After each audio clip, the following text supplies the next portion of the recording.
İdeya milyonlarla ağacın əkilməsi, uşaqların maarifləndirilməsi, seminarların təşkili, su israfı və hava çirkliliyi ilə bağlı məlumatlandırılması, sənədli filmlərin və sərgilərin hazırlanması kimi çoxsaylı layihələr həyata keçirib.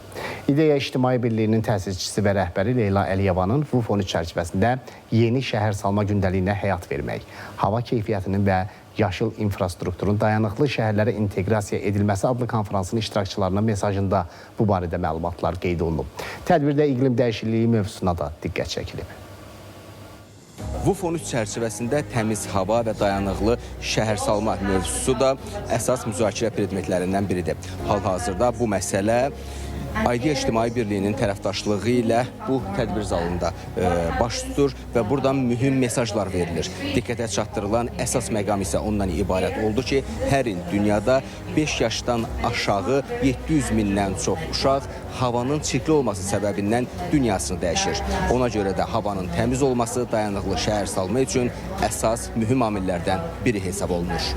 Biz şəhər mühitini yaxşılaşdırmaq, şəhərləri insanlar və təbiət üçün daha yaxşı məkana çevirmək istiqamətində çalışırıq. Aidiya təbiəti daha yaşıl və hər yaşdan olan insanlar üçün əl çatan ictimai məkanlara çevirir. Bu da insanları açıq havada vaxt keçirməyə və daha təmiz hava almağa təşviq edir. Həmçinin plastik tullantıların toplanaraq təkrar emala yönləndirilməsi üçün sahilyanı təmizlik kampaniyaları təşkil olunur. Bugünə qədər 120 tondan artıq tullantı toplanaraq utilizasiya olunub. O da diqqətə çatdırıldı ki, hava çirkliliyi dünyada ölümə səbəb olan ikinci ən böyük risk faktorudur. BMT-nin ətraf mühit proqramının icraçı direktorunun müavini Aidiyanın həyata keçirdiyi layihədə bir çox məqamların önəmli olduğunu qeyd etdi.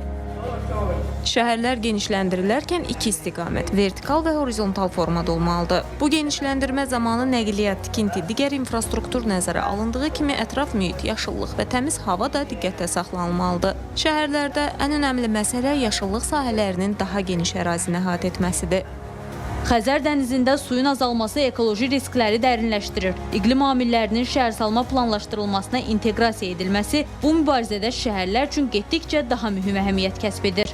Azərbaycan şəhərləri və icmaları bir sıra ekoloji problemlər və iqlimlə bağlı təhlükələrlə üzləşib. Ölkəmizdə son 10 il ərzində daşqın hadisələri 18 dəfədən çox, quraqlıqların müddəti 18%, temperaturun 35 dərəcədən yuxarı olduğu günlərin sayı və yağış hadisələri isə 6 dəfə artıb. Ölkəyə daxil olan suyun miqdarı 30% azalıb. Xəzər dənizinin səviyyəsinin aşağı düşməsi isə digər mürəkkəb problemdir.